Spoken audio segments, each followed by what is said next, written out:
Assalamualaikum warahmatullahi wabarakatuh. Alhamdulillahirrabbilalamin. Wabihi nasta'inu ala umuri dunia waddin. Wassalatu wassalamu ala asrafil anbiya'i wal mursalin.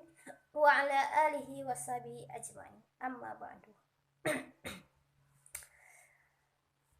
Pada kesempatan kali ini saya akan menjelaskan sedikit tentang disorganisasi dan sosiopatik. Nah teman-teman, apa sih disorganisasi itu? Disorganisasi adalah gejala pergeseran nilai-nilai sosial serta mulai pudarnya keterikatan tatanan sosial dari suatu lembaga sosial yang mengakibatkan lunturnya nilai-nilai maupun norma-norma sosial, kemudian mengarah kepada kekacauan atau perpecahan dalam masyarakat. Apa saja sih faktor-faktor disorganisasi sosial ini? Faktor-faktor yang menyebabkan disorganisasi sosial yaitu satu, faktor sosial budaya, yaitu adanya ikatan primordialisme yang didasarkan pada kepentingan solidaritas etnis, ras, golongan, kelas atau budaya tertentu.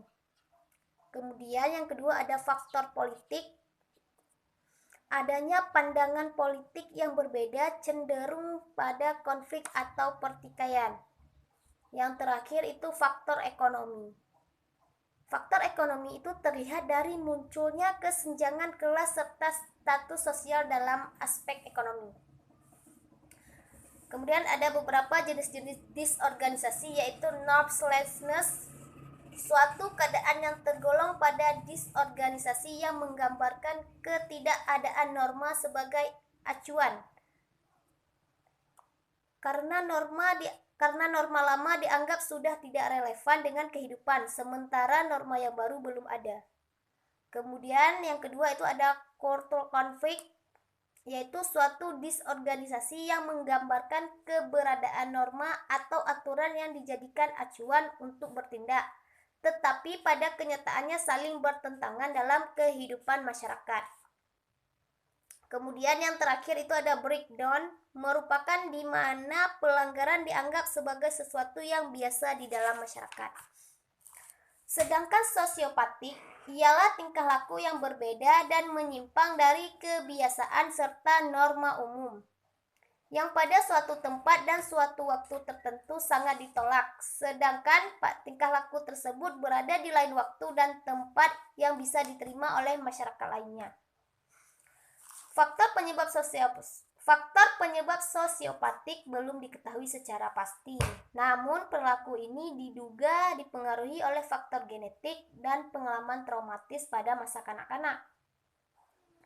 Ciri-ciri sosiopatik yaitu tidak menghormati norma atau hukum sosial, kemudian berbohong, menipu orang lain, menggunakan identitas palsu. Selanjutnya, kesulitan membuat perencanaan hidup, kemudian berperilaku agresif, tidak merasa bersalah telah menyakiti orang lain, dan selalu mengabaikan mana yang benar dan mana yang salah.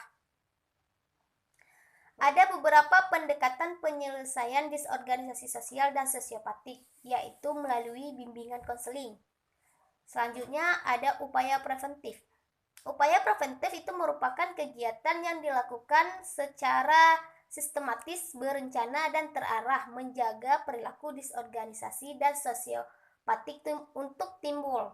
Kemudian ada upaya kuratif. Upaya kuratif merupakan antisipasi terhadap gejala-gejala perilaku disorganisasi dan sosiopatik. Terakhir itu ada upaya pembinaan. Nah, sekian dari saya teman-teman. Saya akhiri, wabillahi taufiq wal hidayah. Wassalamualaikum warahmatullahi wabarakatuh.